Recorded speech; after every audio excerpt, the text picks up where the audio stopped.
Hi everyone, it's Andy from Hobby Headquarters.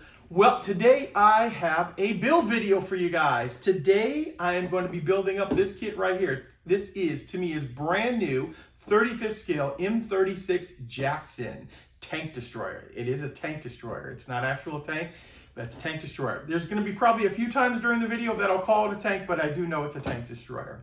But back to the actual build. So during this video right here, you're going to see a step-by-step build of the actual kit. I'll give you some tips and tricks of some things that I've encountered along the way that'll make the build a little bit easier for you if you haven't done so already. Also have a little bit of weathering on it, as you can see right here, and I'll show you how that is done. And then finally, we'll give you the final reveal close-up, but I'll also give you my complete review of the kit and let you know what I thought about the build and all of the different parts on it, but that's at the actual end of the video. So, actually, a lot of fun to build. It's a Tamiya kit, as you would imagine, right there, and it goes together pretty well. Took a couple of days to build this here, but I think you'll be very, very happy with your final result. So now I'm going to take you over to the workbench, not over to the other thing, workbench, and we'll get started on this thing right here. So let's get started.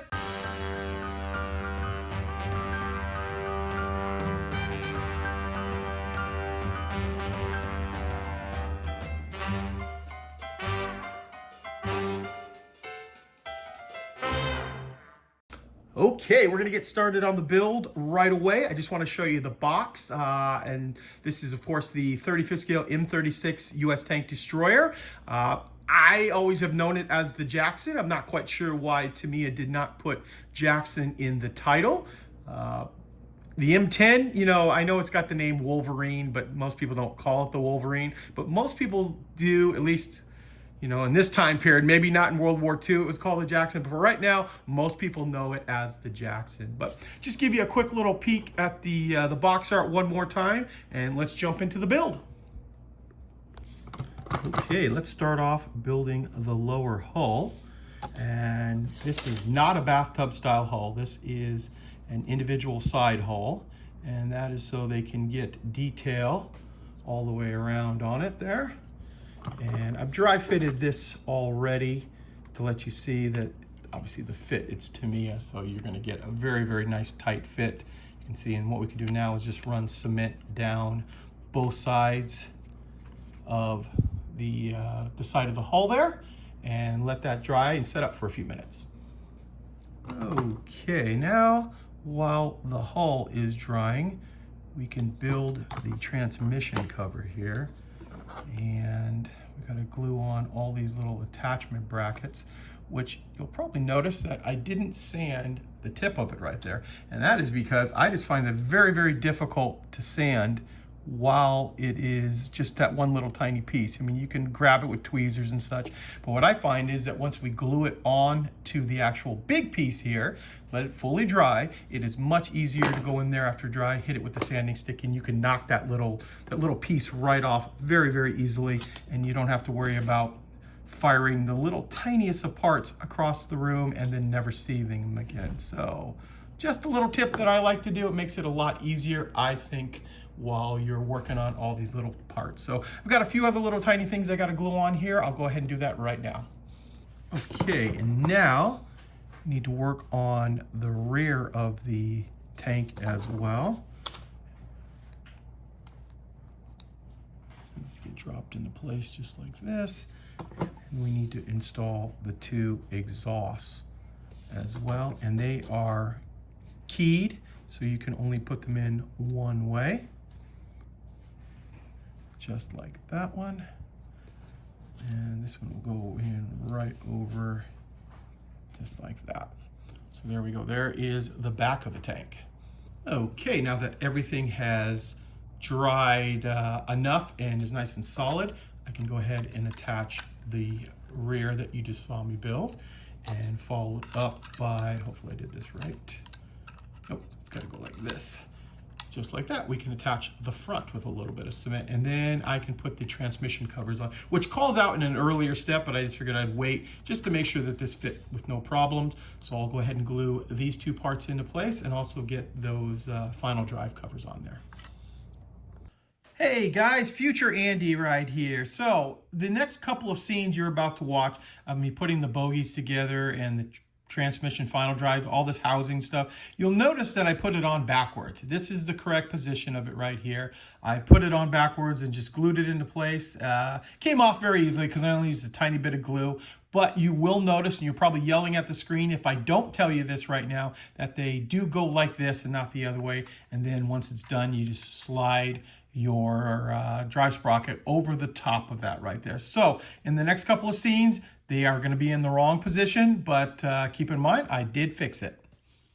Okay, now we need to attach the row of bolts that would hold the transmission cover on. So we'll glue those into place. And then we're going to make these set of louvers right here, which is for the exhaust. And it's just a matter of, I'm going to do it dry here and I'll glue it off camera. It's just a matter of stacking them just like this. And the final one inside there, and you'll see how once we put the little glue on it there, you've got your nice louvers all hollowed out, and then there's of course a little side piece that's going to get glued in here just like that. And I'm going to go ahead and get these glued up right now, and then we'll attach them to the back of the tank. Okay, and before we can put those louvers on, there are a few little pieces we need to put on this rear part here. Try to do it without keeping my hand out of the way. Kind of tiny little things, but this needs to get glued on. I just put the part for the hitch on, and then we can attach the actual tow hitch itself. And actually, yeah, it should be in that position right there. So we'll get those pieces glued on, and then I will be able to install the louver system right above it once I get the thing fully dried and the sides put on. Okay, this is a quick little builder's note. So I glued this together here, and when I went to put the side pieces on, I noticed that it didn't line up properly. And that is because there is a way to put each one of the top louvers on here, which I didn't notice right away because it looked like it was the same going both directions. So like if you can see right here how that little piece kind of sticks out, that means that it needs to be flipped. So my advice to you is to go ahead and attach one of the side pieces first. And if you get a nice smooth surface on both sides, you've done it correctly. So I had to pull the top two louvers off and reattach them because of that. I noticed, oh, these are not in the correct position, whereas now they would be. Everything still lines up even when you do it wrong, but this way you're gonna be sure to have it on the right direction. And while we wait for that to re-dry, I can go ahead and put the shafts on for the idler, and these are keyed. So there's only one way to put them on. You can't put them on wrong. You key it into place right there and it's ready to go. Okay, now it is time to build the bogies. As you see right here, I've built one up as a test to get an idea how it goes together so I could show you guys all of that. Now keep in mind, there is an A, a B, a C, and a D type of bogie you need to build, and that is depending on which side of the vehicle you're putting on. So you want to keep track of which one you built and where it goes on the vehicle, so it'll just make it that much easier when you actually go to attach them on here. Now the one I have assembled here is the A, and you can see when you do them, you get the road wheels actually spin on here. There's some more sanding I have to do here, but it's not too difficult. So what I'll do now is I am going to show you how one of them goes together. This is the actual B, and it's pretty easy with the A and the B, is because they have this little nub up on top here, which is going to lock into the track section. And that's how you tell A and B from C and D. And the other ones you're gonna have to figure out on your own right there as you make them. So we need to attach both sides inside here, and you can see there's gonna be, you're gonna glue this, and then of course there'll be a lot of cleanup right here from the two nubs and then the seam, but nothing difficult there.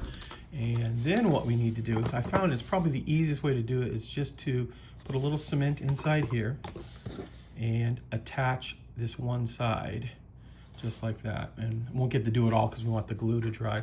You're going to put one of the road wheels right there. These pieces here are identical, so they're both the same part. They're just flip-flops, so when you put them on, you're getting one side over the other. So I'm going to try to get this piece inside, and what I'll do is I'll come back and then you glue it just like this, and get all the sides to click and fit into place, and you'll have your road wheel. Now I got to do some cleanup on this, so I'm not going to glue it completely right now, but you get the idea. All the road wheels, all the bogies go together the same way. It's just a matter of keeping an eye on which one is which. So I'm going to get all of them built up, all 6 of them, and then I will show you how they attach to the actual piece. One other thing I almost forgot to mention in the video, I wasn't going to forget to do it, is you need to put the front and the back of the bogie assembly glued into place right here, which is, this is the normal look we're used to seeing on the outside of the vehicle. And on the back, we need to attach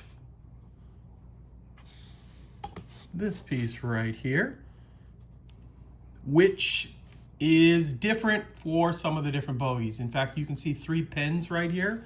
The 3 pins will line up with what the front of this looks like. But if you notice, this one right here and this one have a slot.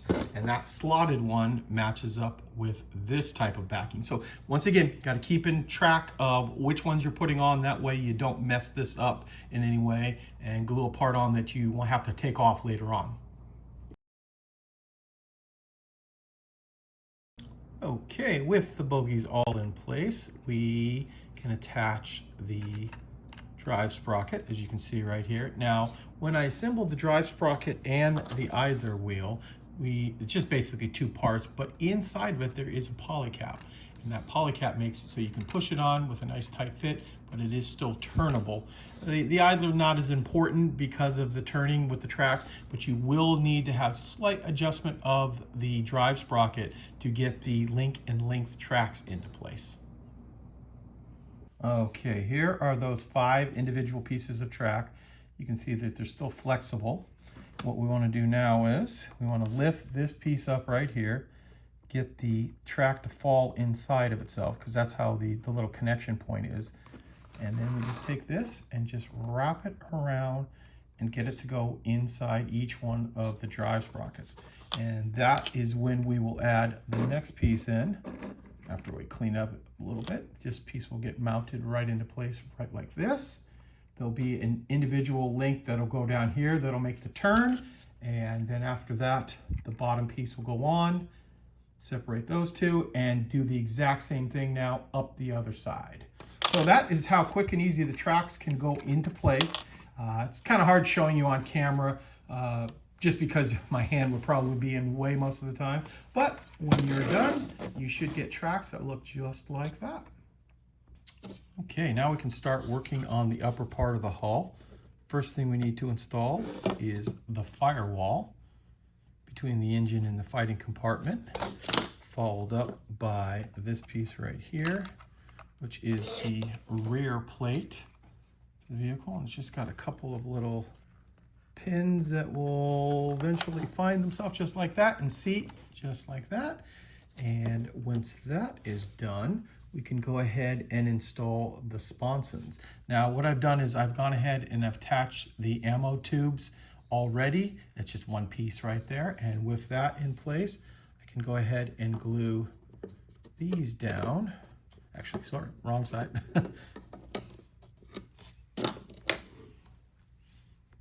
Okay, with the back attached now, I can go ahead and put the sponsons in. And as you can see right here, I've attached the ammo tubes already to the side of the sponson. Makes it easy right there. It's only one part. With that, we can go ahead and make sure we put the right direction, just like this. See, those will slide right in there.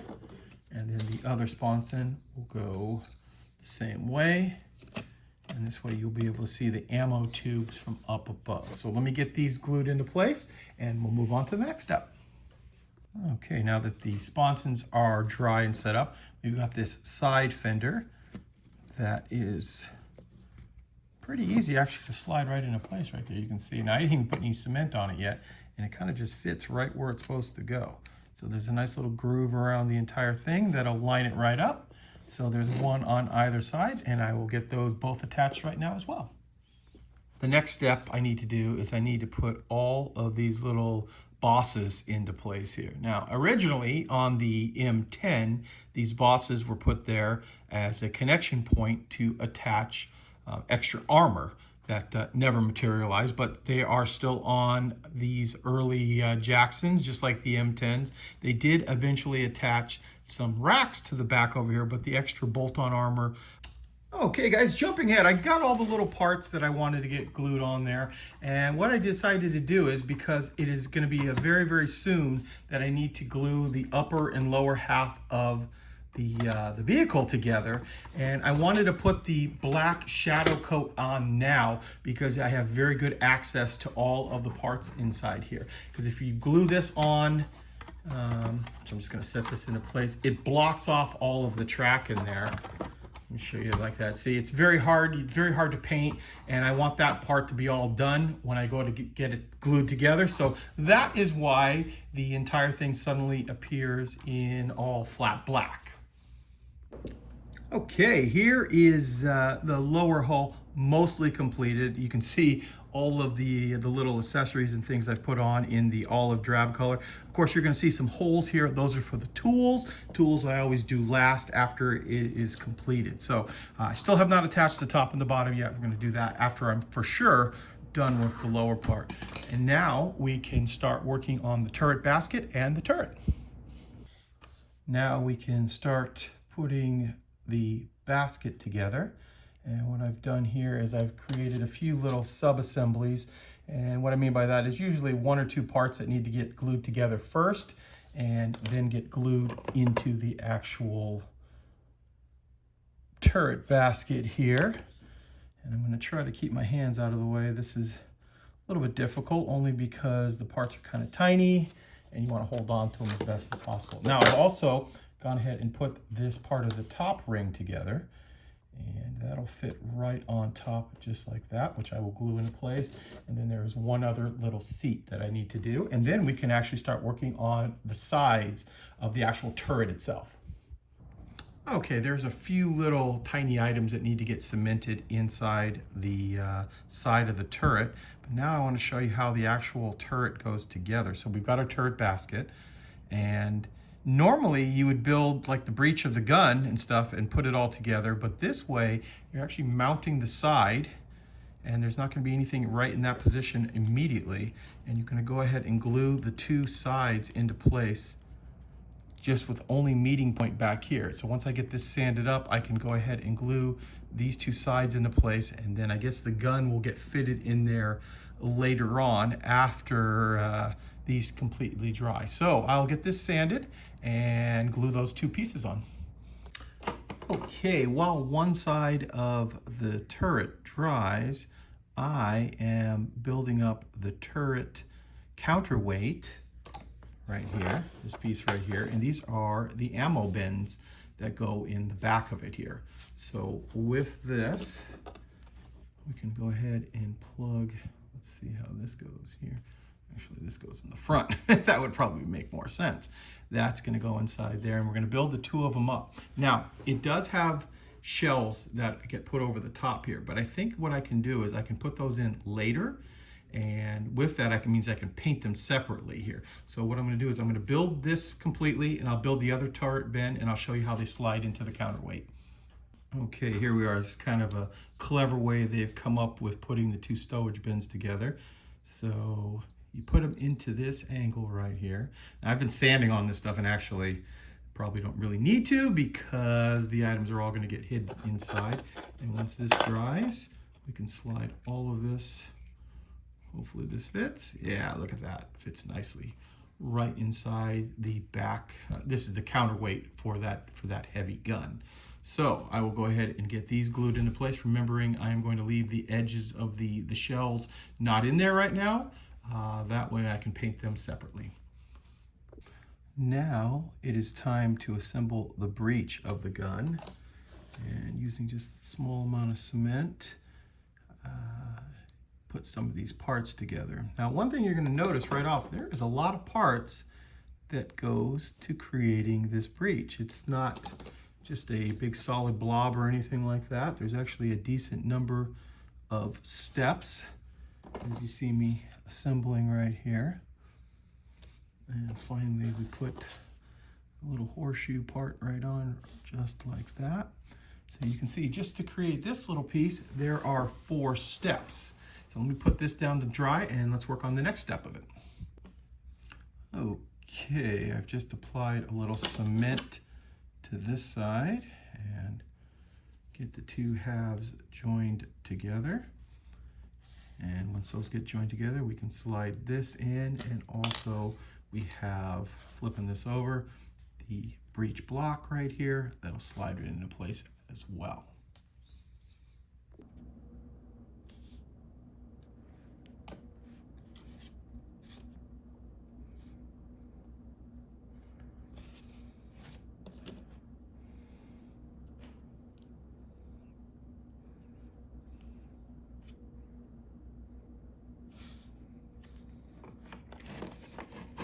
After those 2 parts are put on, we need to put 2 of these tiny poly caps inside here and 1 inside the other side.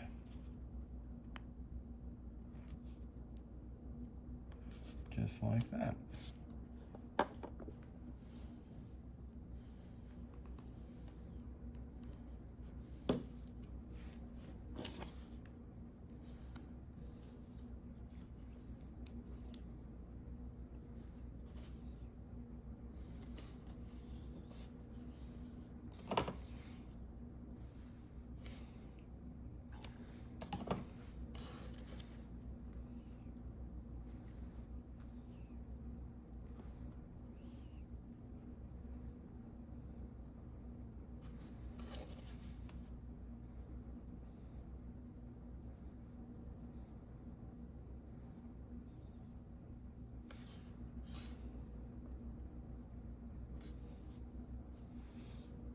And the last thing I had to apply was this little bent bar.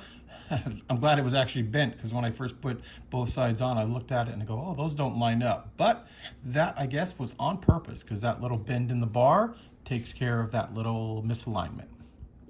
Okay, this is just dry fitting, but I thought I would show you how it actually works on this kit. So you see that little half circle right there?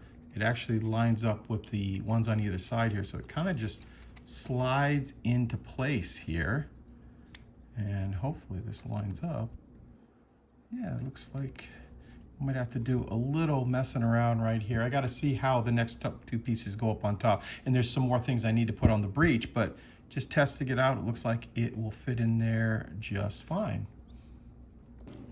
Okay, so I've taken the turret and just placed it in the hull for now, and that is because it's easier to make it stand up straight. Because of the turret basket, it doesn't want to stand up. So we put it in here and we've got a nice stable platform. So we're putting the mantlet into place here. And finally, I need to attach the barrel, which has a little tip on the edge here. I do wish Tamiya would have given a metal barrel in this. It's a very simple barrel, so it wouldn't have been very difficult, but I just used a very thick, very soft sanding stick and then lightly gone over it to get rid of the 2 parting lines on it. But not the end of the world, just been a lot easier with a metal barrel. And then I can go ahead and then glue the the barrel into the mantlet here. Now there are a few other little pieces that I need to glue on, some small little things like the lifting hooks and the stowage bracket that goes across here, what you could tie tarps and stuff onto right there. And there's a few other little minor pieces, all of which I'm going to put into place right now. Okay, here is the kit all built up now, and what I'll do is I'll actually glue the upper hull to the lower hull, and then I will go ahead and spray the entire thing in flat black to give it its shadow coat, and then we can go ahead and paint the olive drab over it.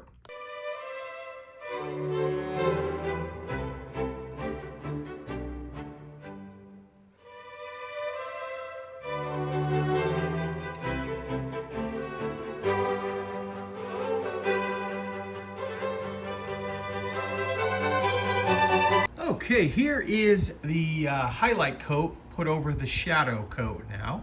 And once that is fully dry, what I'm going to go ahead and do now is lightly, very lightly, spray my olive drab coat over the top of that right there. And if we do it light enough, we should see the color difference between the dark and the white, and it should make a nice toned effect on the olive drab. So let's do that right now.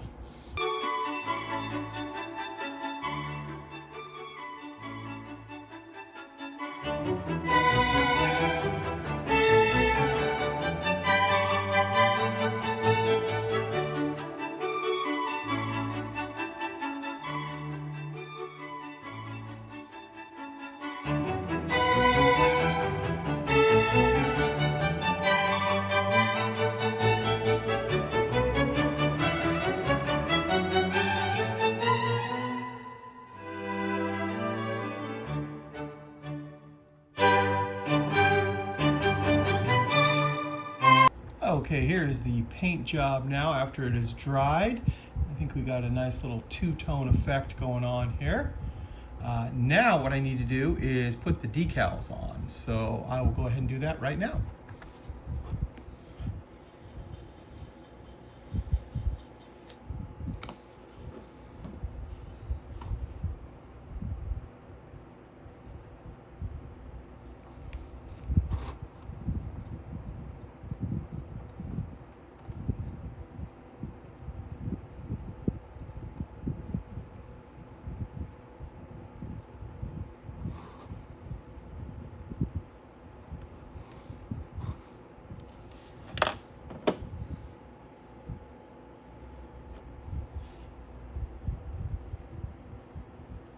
Here we are. Here is the model all built up now with paint on it, of course, decals, and it has been clear coated. And I've also gone back and put on the tools and this little tow cable right here, which I should point out too, the tow cable is actually made up of 4 individual pieces of plastic. And not difficult, but not quite sure why they went with that over just like the standard little bit of twine. And now what we're going to do is we're going to go ahead and put some weathering on it. I already, as a test, took a little black panel liner to start to highlight some of these. Might continue on with that, but for right now, I'm going to use a little streaking grime, which is a brown color. And we're not going to go crazy on it. This is more about the build of this brand new kit from Tamiya than actually, go doing a full-on weathering job. But we're going to try the streaking grime and compare it how it looks over the black already and then some without. Now this is an enamel wash and we're not putting a lot on, and we're going to go back over in a little bit and kind of blend it all in with the enamel thinner. So I want to highlight some of these areas where grime would build up, like inside the welds, things like that. Okay, and then we can take a wider, flatter brush, dipped in a little enamel thinner, and this is sacrificial paper in front here, and then just kind of blot on it. And then you see it'll tone it down quite a bit. And actually, as it dries too, it'll not be as shiny, of course, anymore, and then the tone will get a little bit lighter as it blends in there.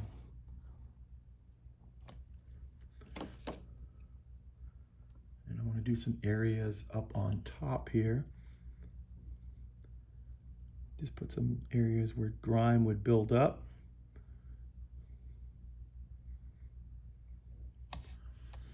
And like I said, this is not really a tutorial on the weathering, more on the build, but I want to show you what the actual vehicle will look like with a little bit of weathering on it. We're taking our flat brush with a little thinner on it and blending that out now. Let the grime flow around a little bit. And what I'm going to do is carefully flip this around, and this side, I've been doing that on there. And also, these are the bags that come inside the actual Tamiya kit.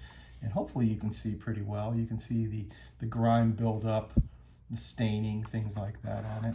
And I've also, in here in the area where the bogies are, I've done the same thing, but this time I've added a little bit of pigment to it, some dark earth pigment and some light sienna pigment to kind of blend them together to get this effect of some old built up mud built inside of them. And what I can quickly do is kind of show you, not very difficult to do. Going up inside here, taking a little enamel thinner, lay it down first, and taking the pigment powder and kind of blotting it into little areas in there, a little buildup. This is the dark earth pigment powder I'm using first to kind of create the base of the mud effect, which is the darker. And because of the camera right here, I would normally try to get as little as possible on the road wheels. It will, of course, brush off once it's completely dry. It's just a little bit more work for you later on. And then you can take a little more and blot it up inside there. And then, of course, like I said, once it dries, it turns out like you saw on the other side. You can also put a little bit inside these areas, just depending on how dirty you want it. I don't want a completely filthy vehicle. This is more or less, like I said earlier, for the actual build aspect of this new Tamiya kit. Also using, this time, a dark rust color. I'm going down the line and highlighting the outer edges of the tracks on this, because remember, the centers are all rubber pads, but these outer edges are metal. Don't want to go too harsh with the rust effects, so this will just create kind of a brownish tone, almost kind of like a dirt mixture too, you know, like a reddish brown earth part of Europe. So it can be either way on it there. So we just want to put a little bit into place there. And then of course you can always thin it out a little bit and put a little bit in these areas, get that dirt effect. Very, very lightly. And of course, if you get it on there and you don't like it, it's enamel. Once it dries, you put a little enamel thinner on and it'll take it right off. And the last thing I'm going to do, now that most of the wash is dried, I'm putting a little light sienna pigment powder on. Completely dry, I'm not putting it on wet at all. And just taking it and blending it in, creating a little bit of a dust effect over areas that you could see would build up, like this right here, right in the little cracks. And I'll just go over the vehicle and create a little bit of that on there right now. The last thing I'm going to do now is I've taken my finger and just put a little bit of a metallic pigment powder on it, and very lightly we're just going to go over some of these high edges, and it's more to give a reflection of light that we're used to seeing. And so like some of these little bosses will lightly hit, and it's more or less to just create that little bounce back of light. More than, we don't want to put it on heavy, but just enough. And then of course I'm also going to do the tracks too. And it takes the tiniest little bit and just keep working it in, just till you get this little light effect on, especially like the teeth.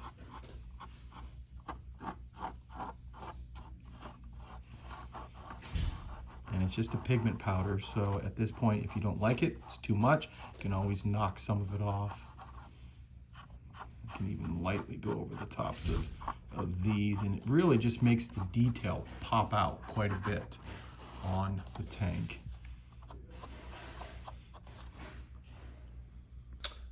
Here we are, guys. Here is the final completed model in here, and because the vehicle is such a dark olive drab on the black background, I had to put this gray box down here to make it so the camera can see all of the detail here.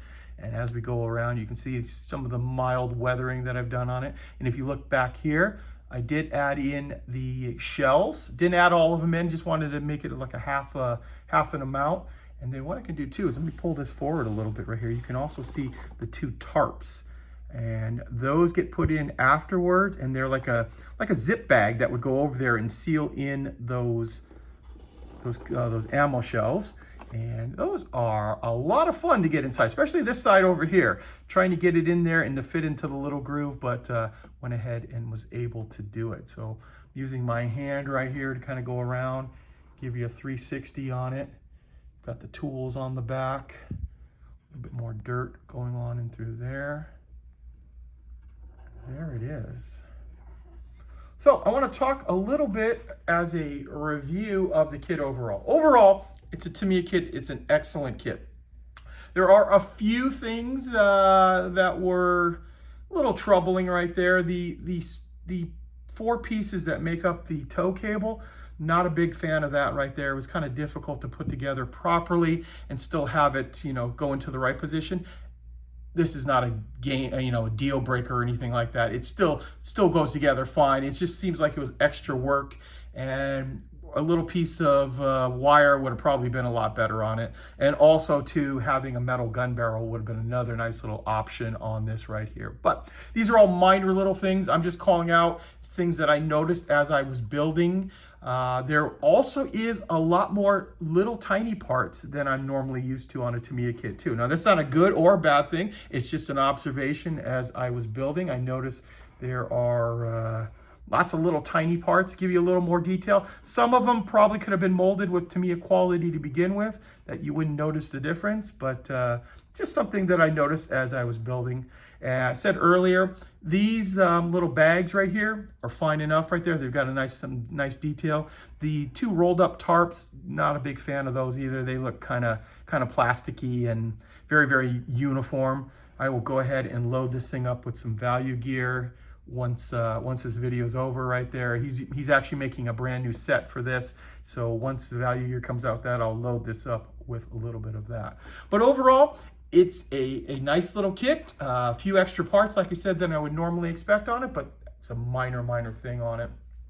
This took me probably about 2.5 days with the paint job and weathering on it right there to get to this point. So it's something that I think can be accomplished in a weekend or 2 for the average modeler who doesn't always have a lot of time on it. But it was a fun build, other than a few of the little tiny parts that my big sausage fingers have a difficulty dealing with. And also I should point out too, the small pieces, I've been building a lot of 16 scale lately, so I'm used to the larger pieces.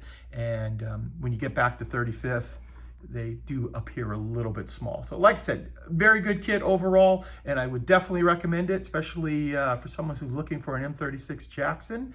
This is a real beaut right there. So there you go, guys. I want to take this opportunity to thank you as always for watching, and please stay tuned because I have many more videos coming. And if you're in the Phoenix area, make sure you come and visit the brand new Andy's Hobby Headquarters Superstore. We're full up with aisles and aisles of new and exciting products, a fully stocked tool section, and racks of paints from the most popular brands. In addition to our huge selection of armor, aircraft, ships, and car models, we also have an expanded area of anime, Gundam, science fiction as well. One of the coolest parts of our new location is the Model Museum, where we have hundreds of kits on display going all the way back to the 1930s. We have a huge modeling area as well, where you can come on down and build with your fellow modelers, or we'll also be holding club meetings and special modeling classes. So come on down to the Andy's Hobby Headquarters Superstore in Tolleson, Arizona. We're easily accessible off the I-10 freeway at 2150 South 91st Avenue, Suite 105. Keep an eye out for the Andy's Hobby Headquarters signs on the outside of the building.